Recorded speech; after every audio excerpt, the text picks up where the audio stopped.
جزاء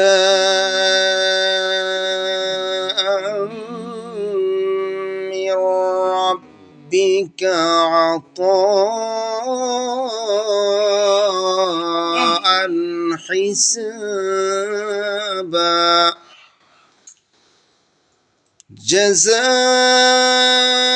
جزاء من ربك عطاء حسابا رب السماوات والأرض وما بينهما الرحمن لا يملكون منه خطابا